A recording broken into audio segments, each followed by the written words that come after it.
Olá. Homem é morto a tiros no bairro Universitário. Sua mulher também foi alvejada, mas não corre risco de morte. Este e outros destaques você confere a partir de agora no Redação Informativo. E depois de 8 meses de investigação, a Polícia Civil deflagrou nesta terça-feira a Operação Tonelada, com o objetivo de desarticular uma quadrilha de roubos de caminhões que teria causado um prejuízo entre 5 e 10 milhões de reais a transportadoras de empresas que trabalham com logística no estado. A operação cumpriu 37 mandados de busca e apreensão e 18 de prisão. Segundo a Polícia Civil, as investigações iniciaram a partir de uma série de furtos de veículos não solucionados na região metropolitana. Pelo menos 15 pessoas já foram presas. Os furtos de caminhões começavam através dos chamados puxadores, que são os responsáveis por buscar os veículos previamente encomendados. Depois que os crimes eram cometidos, eram enviados para outros locais onde os sinais de GPS eram desativados. A ofensiva contou com a participação de 160 policiais e a ação foi deflagrada em pelo menos 15 cidades do Rio Grande do Sul: Alvorada, Barra do Ribeiro, Cachoeirinha, Campo Bom, Canoas, Esteio, Farroupilha, Gravataí, Guaíba, Nova Santa Rita, Novo Hamburgo, Porto Alegre, São Leopoldo, Sapucaia e Taquari, aqui no Vale. E um casal de idosos foi assaltado enquanto esperava o ônibus que os levaria para a consulta médica em Porto Alegre. Foi na madrugada desta terça-feira, na rua Cacília Capelão Pérez, no bairro Passo da Aldeia, em Taquari. De acordo com a Brigada Militar, eles foram surpreendidos por ladrões que estavam em um automóvel não identificado pelas vítimas. Foi por volta das 4h15 da manhã. O caroneiro desceu do veículo, apontou uma arma aos dois e exigiu a bolsa da mulher, que tinha dentro um celular, cartão de crédito e cerca de R$100 em dinheiro. Eles não foram agredidos. E um mercado na rua Bertoldo Quer, no bairro Colônia 20 de Setembro, também em Taquari, foi arrombado por volta das 4h30 da madrugada desta terça-feira. De acordo com a Brigada Militar, os responsáveis pela invasão chegaram ao estabelecimento com um Gol de cor escura, deram a ré e quebraram os vidros do local com o veículo. Eles levaram a caixa registradora do mercado, mas não continha dinheiro dentro. O proprietário, que mora nos fundos do estabelecimento, ouviu o barulho e denunciou a situação à brigada local. Foram feitas buscas, mas ninguém foi preso. E um jovem de 21 anos foi preso por embriaguez ao volante durante a madrugada desta terça-feira no bairro Florestal. De acordo com o registro da Brigada Militar de Lajeado, fazia abordagens na Avenida Senador Alberto Pasqualini, no bairro Americano, quando o automóvel Toyota Fielder ignorou a ordem de parada e fugiu do policiamento em direção ao bairro Florestal. A guarnição acompanhou o veículo e abordou o condutor em frente à sua residência, na rua José Schmatz. Ele estava com visíveis sinais de embriaguez, além de estar com a carteira de habilitação bloqueada. O jovem foi conduzido à Delegacia de Polícia de Pronto Atendimento para o registro do flagrante, onde foi autuado por embriaguez e direção perigosa. O jovem pagou, fiança de 5 salários mínimos para ser liberado. Hernani João Pluxeder, de 48 anos, foi morto a tiros na noite desta segunda-feira em sua residência na Avenida Senador Alberto Pasqualini, no bairro Universitário. De acordo com o registro policial, ele foi atingido por 3 disparos e morreu no local.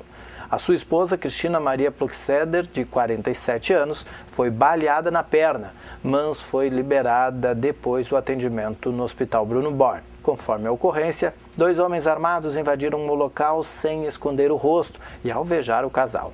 Os tiros atingiram o pescoço, braço e ombro da vítima. Um terceiro envolvido estava do lado de fora aguardando com o automóvel para a fuga. Peritos do Instituto Geral de Perícias estiveram no local para realizar levantamentos. O corpo da vítima foi encaminhado para a necropsia. As motivações para o crime serão investigadas pela Polícia Civil. Conforme relato do irmão da vítima, a polícia, ele estaria sendo ameaçado de morte. Não é descartada a hipótese de crime passional. Circulam pelas redes sociais e grupos de WhatsApp informações sobre o suposto aumento das multas para diversas infrações de trânsito. O Detran RS alerta que as informações são falsas e que não há aumento previsto para as multas. A única informação que procede, parcialmente, é com relação às multas por ultrapassagem, que sofreram alteração em 1º de dezembro de 2014. No entanto, os valores mudam dependendo do enquadramento. O Detran recomenda que esses boatos de internet sejam vistos com reserva e que não se compartilhe até que se tenha certeza das informações. Quando em dúvida sobre a veracidade do que circula na rede, recomenda-se visitar os canais oficiais do Detran RS, além do site www.detran.rs.gov.br, tem o Facebook Detran RS Oficial e o Twitter, @DetranRS Oficial. É possível ainda entrar em contato pelo telefone 0800 5103 311. A renovação da CNH também é alvo de boatos na rede. As informações que circulam pela internet alertam para o cancelamento automático da CNH 30 dias após o vencimento, o que obrigaria o condutor a reiniciar o processo de habilitação. 1 mês é, na verdade, o período que o condutor pode circular com a CNH vencida, enquanto providencia a renovação. O órgão esclarece que a renovação pode ser feita a qualquer tempo. Basta que o condutor faça o exame médico e, caso seja profissional, a avaliação psicológica. No caso da CNH vencida há mais de 5 anos, o condutor deve fazer ainda o curso ou prova de atualização. Boatos também alertam para a suposta norma do CONTRAN, que penaliza os condutores flagrados com o extintor de incêndio embalado em plástico. O extintor é um dos equipamentos obrigatórios do veículo. É exigido que esteja em boas condições, dentro do prazo de validade e com lacre íntegro. Deve ainda estar em local de fácil acesso, ter o selo do Inmetro e o indicador de pressão não pode estar na faixa vermelha. Não há menção na legislação sobre a embalagem plástica. E a segurança foi tema principal dos debates da Comissão de Constituição, Justiça e Cidadania do Senado. Veja com o jornalista Paulo Acrísio. 2014 foi ano de Copa e eleições. Ainda assim, um período de intensa atividade na Comissão de Constituição, Justiça e Cidadania do Senado Federal. Responsável pela seleção e análise de proposições que podem alterar as leis do país, a CCJ teve um saldo bastante positivo, não apenas do ponto de vista quantitativo, como pela qualidade dos debates. Ao longo do calendário legislativo, a comissão realizou 51 reuniões e 13 audiências públicas sobre os temas mais diversos. No total, nada menos que 369 matérias foram apreciadas, todas do mais alto interesse da população. O que acontece nas ruas repercute de imediato no plenário da Comissão de Constituição, Justiça e Cidadania, sobretudo os temas relacionados com a segurança pública. Desde junho de 2013, o país vem sendo palco de diversos protestos e mobilizações. Um dos itens que esquentaram os debates já no primeiro semestre foi o projeto de lei que prevê o crime de vandalismo.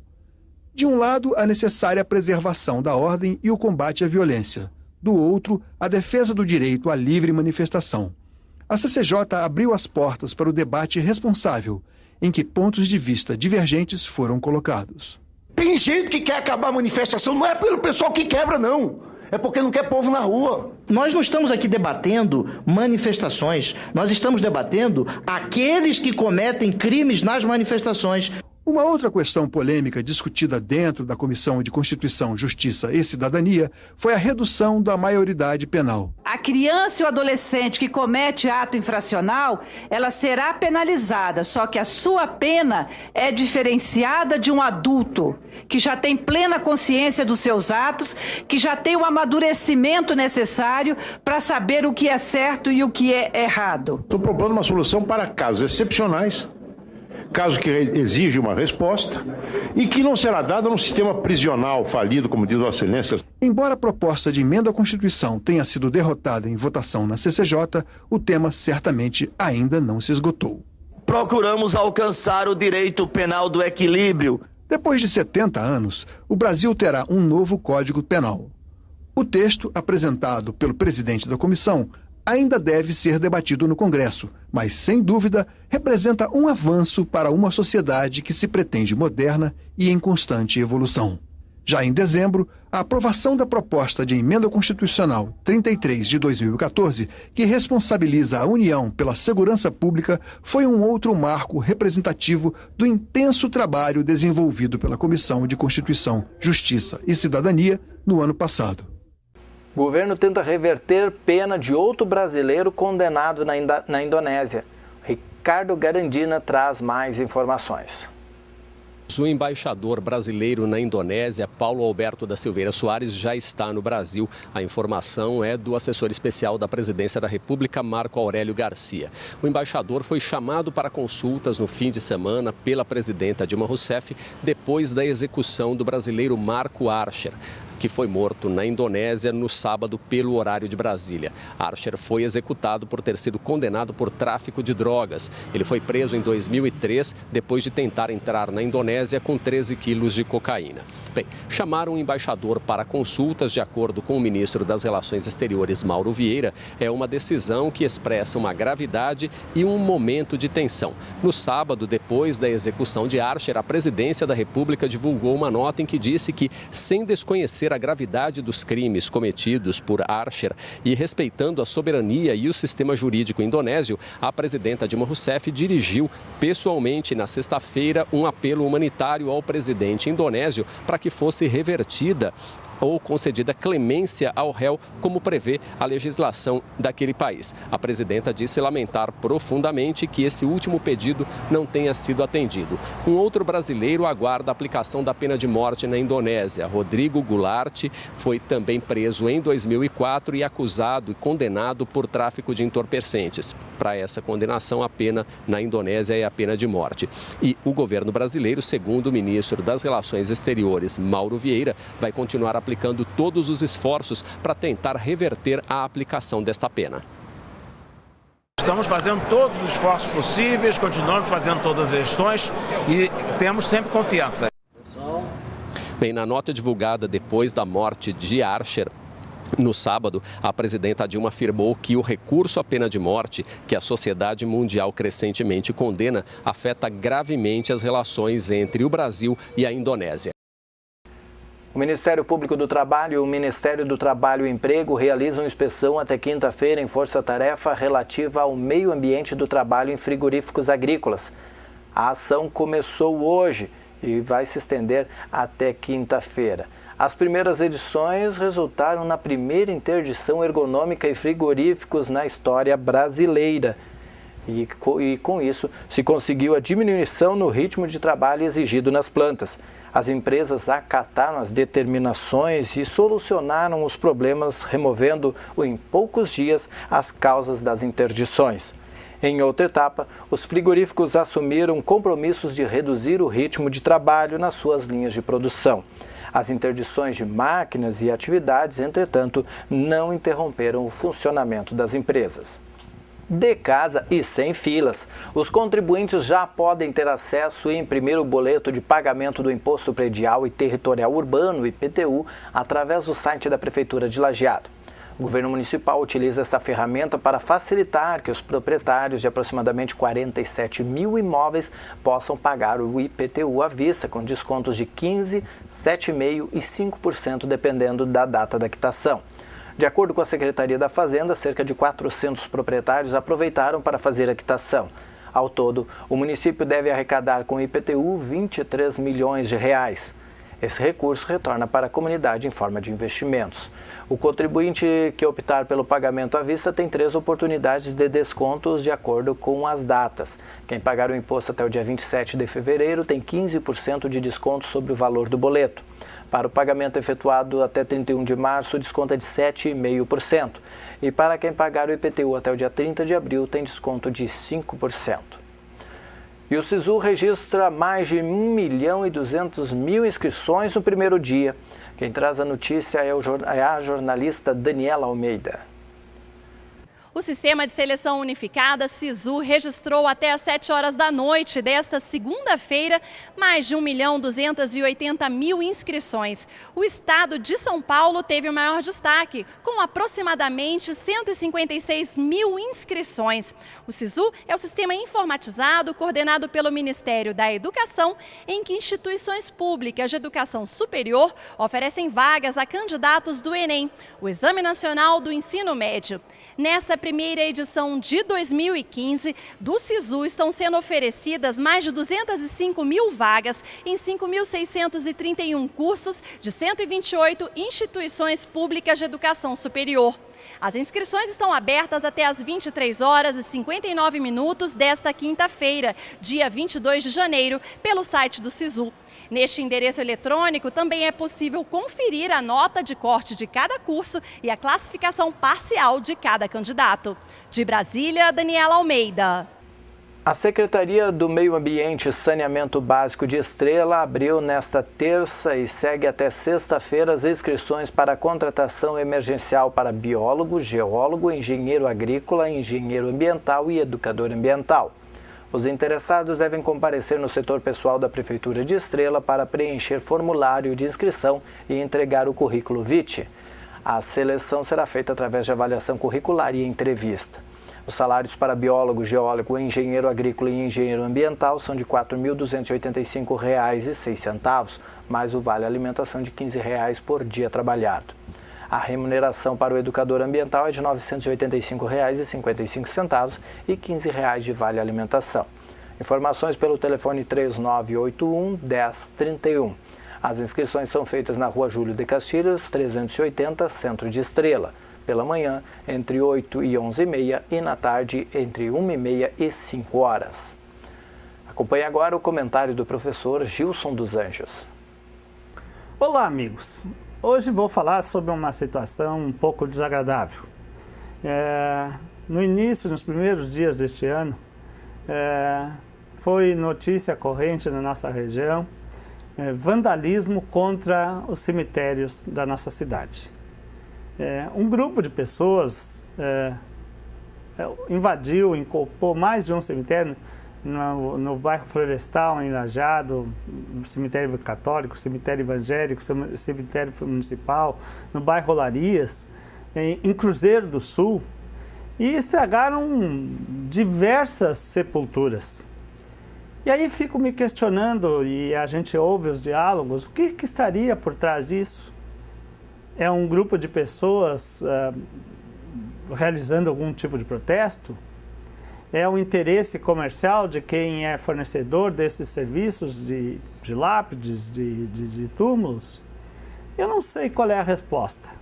O fato é que famílias que perderam seus entes queridos recentemente, de repente se veem agredidos mais uma vez, né? Tanto naquele carinho que fizeram para dar uma morada digna para o seu ente querido, como no seu bolso, haja visto que o custo de uma lápide dessa, de um túmulo desse, dos mais simples, porte médio, 4 a 5 mil reais. E a manutenção vai lá a R$1.000, R$2.000, R$1.500, a reforma. Então, uma das questões que foi posta é por que não tem sistema, no caso de Lajeado, sistema de filmagem da região?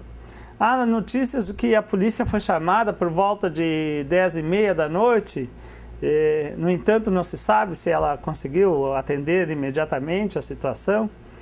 O que fica é que nós devemos estar atentos. E as pessoas que fizeram ou têm contato com alguém que fez isso, por favor, pense que já é muita dor daqueles que perderam. Não vamos usar outras formas de tentar fazer nossos protestos. Eu volto na próxima semana. Um abraço. Obrigado, Gilson. A Secretaria da Agricultura de Estrela estima entregar até o fim de março 90 cargas de calcário aos produtores rurais do município. O prazo para a encomenda do mineral está aberto desde janeiro e segue até março. Quanto antes as solicitações chegarem à Secretaria, melhor para a agilização da distribuição. O calcário é um mineral importante porque visa corrigir a acidez do solo para que a terra fique mais produtiva e absorva melhor os fertilizantes. Para fazer a encomenda, o produtor precisa ir até a Secretaria da Agricultura e levar a análise do solo. Estrela fornece o transporte do produto aos produtores e os indeniza com mais meia carga de material se o produtor concordar em fazer a análise do solo. Ele deve coletar a amostra da terra na sua propriedade rural e levar até a secretaria, que encaminha para o laboratório da Unisc. Encomendas de calcário podem ser feitas pelo telefone 3981-1056. E a segunda etapa do Programa de Fomento à Inclusão Social e Produtiva, operacionalizado pela Emater desde o início do ano passado, começa a apresentar bons resultados para as famílias de Bom Retiro do Sul. Por meio do programa, famílias em vulnerabilidade social no meio rural têm recebido R$ 2.400 em 2 parcelas para serem investidos em atividades produtivas. Na região de abrangência do Escritório Regional de Lajeado da Emater, participam do projeto mais de 200 famílias dos vales do Caí e Taquari. Uma das coordenadoras do trabalho na região, a responsável pela área social da Emater, a Rafaela Correa Sais, ressalta o fato de mais de 80% das famílias já estarem com projetos bem encaminhados. A atividade, lembra a Rafaela, é parte do programa Brasil Sem Miséria do governo federal e visa a erradicação da pobreza extrema no Rio Grande do Sul. E o dia 14 de fevereiro é o último prazo para estudantes de outras instituições de ensino solicitarem transferência para cursos de graduação com vagas disponíveis na Univates. Os interessados podem solicitar a vaga em cursos iguais ou afins, encaminhando o pedido ao setor de atendimento ao aluno, na Rua Avelino Tallini 171, aqui em Lajeado. Havendo a vaga, a Univates encaminha via correio o atestado para a instituição de origem, na qual o aluno deverá solicitar o documento de transferência. Caso o aluno leve o documento de transferência no momento da solicitação, não haverá necessidade de solicitar esse documento na instituição de origem. E veja agora como será a quarta-feira com o jornalista Rodrigo Nascimento e a previsão do tempo.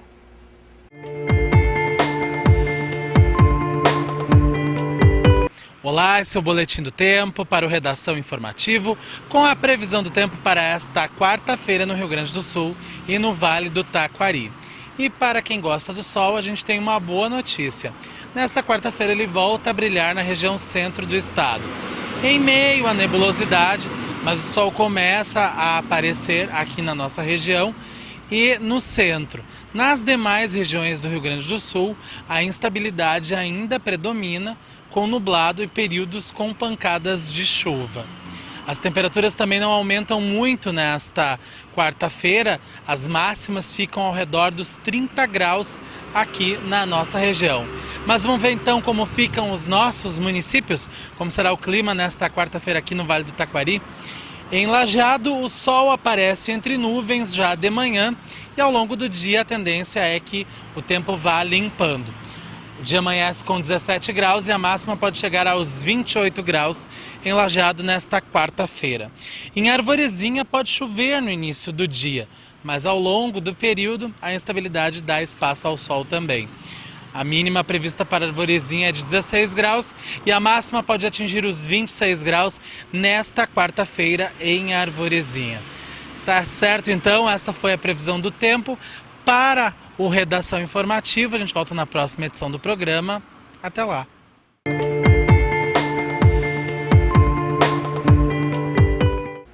Obrigado, Rodrigo. Este foi o Redação Informativa desta terça-feira, 20 de janeiro.